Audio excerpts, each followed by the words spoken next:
The Battle of Alcañiz occurred near a town in northeastern Spain as part of the broader Peninsular War. The confrontation pitted Major General Luis Gabriel Suchet's French forces against General Joaquín Blake y Joya's Spanish army, with both sides fielding roughly equal numbers, about 8,000 French troops versus 9,000 Spaniards, including all arms. The town itself was a strategic waypoint along the route between Zaragoza and Valencia, adding to its military significance. Suchet's Third Corps was composed of 2 infantry divisions, cavalry units, and 18 cannons. His troops included French line regiments and Polish units from the Vistula Legion. Blake organized his army into 3 wings, left, center, and right. The Spanish forces had a slight numerical advantage and wielded 19 cannons, which would prove decisive. The battle's turning point came through the exceptional command of Spanish artillery by General Martín García Loigori. As French columns advanced, well-timed salvos devastated their formations, causing heavy casualties and disarray.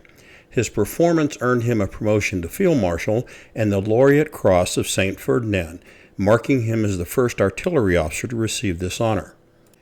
The Spanish army positioned its artillery on higher ground, allowing for clear lines of fire and effective bombardment of advancing French columns. These ridges provided both visibility and protection. Much of the area consisted of open fields, which made French troop movements visible and vulnerable. The lack of cover exposed Suchet's forces to sustained artillery fire as they attempted to maneuver. You can see from these images that Alcañiz itself is a tough nut to crack.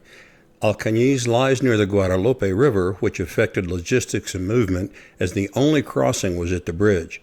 In this view from the game, you can see how the terrain sloped up and then down to the riverbank. This terrain-driven tactical edge was a major factor in the Spanish victory, demonstrating how geography can decisively influence battlefield outcomes. The day was a clear Spanish victory, with French casualties exceeding 700 and Spanish losses around 300. The defeat forced Suchet to evacuate much of Aragon, temporarily halting French momentum in the region. The victory also galvanized Spanish morale and recruitment, with 25,000 new volunteers joining the cause. Despite this triumph, the strategic impact was short-lived. In June 1809, Suchet regrouped and retaliated at the Battle of Maria, regaining lost ground. Nonetheless, Alcañiz remains a symbol of Spanish resilience and tactical success. Now we go to the planning stage. You absolutely don't have to do this. I just jump in and try stuff in these games, but here's my thought process for this next video. Back into BDUs, if they still fit, and time to pull out my Troop Leader's Guide. METT-T is a tool the Army teaches to help analyze battlefield situations.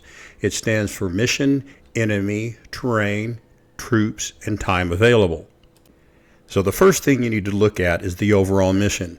In this scenario, you must seize as many objective hexes as you can while maintaining a better than 2-to-1 loss ratio of Spanish to French. That last part is based on my experience in this particular game. It's tough to do, so it will require going on the offensive. The distribution of Spanish forces means that you must deal with the northernmost Spanish wing, or it will interfere with the maneuvering of the corps. Because it is a computer opponent, the move from the north may not be predictable, so you do not know if it will move or not.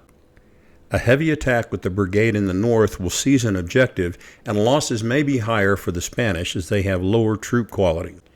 Suchet is moving initially across a bowl, as you can see in this image. This means that he will be under observation and attacking into the teeth of the defense if he comes straight in, but will have to take at least 2 turns to get around the river and position himself for an attack against the hinge of the Spanish center. You can see in this image that French forces in the north will generally be fighting in difficult terrain, but facing only limited uphill attacks. The Spanish left wing will be a problem, as there are not enough French units to stage a minor and major attack at once. If the French succeed in the middle, the Spanish will fall back to the town and control the only available crossing with the forces in their left flank. Yes, that's correct. There is only one spot to cross the river and get to the objectives in the town, and that is at this bridge. French morale is lower than normal because of previous fighting, but they will generally act as desired. One benefit for the French is that each brigade has a commander present along with one division and one corps commander, so the leader benefits can be concentrated in a particular area. Time is the toughest constraint to handle. The game is 15 turns long, or approximately 3 hours and 45 minutes. That would be an easy game if the units were marching in road column, but having to overcome a determined Spanish resistance on the hills in the center will take time. A strong offensive is therefore required. So here are the options as I see them. Option 1, you can do a secondary attack in the north, then a main attack in the south. Option 2 consists of a secondary attack in the north with an attempted turning movement against the heights. This is different than an envelopment whose purpose is to attack the enemy flank. With a turning movement, I want to force the Spanish out of their prepared positions and fight on better ground. Option 3 involves a secondary attack in the north, again, with the goal of capturing the objective and damaging the Spanish right enough that it is not a threat, combined with a massive attack on the Spanish center with a supporting envelopment by as much of the cavalry as I can get to the battle. Although this is only about 400 men, there are 2 artillery batteries that can move down with them in support. Having played this scenario several times, I think that the road to victory lies with option 3. Time to throw the dice and see if Fortuna is smiling.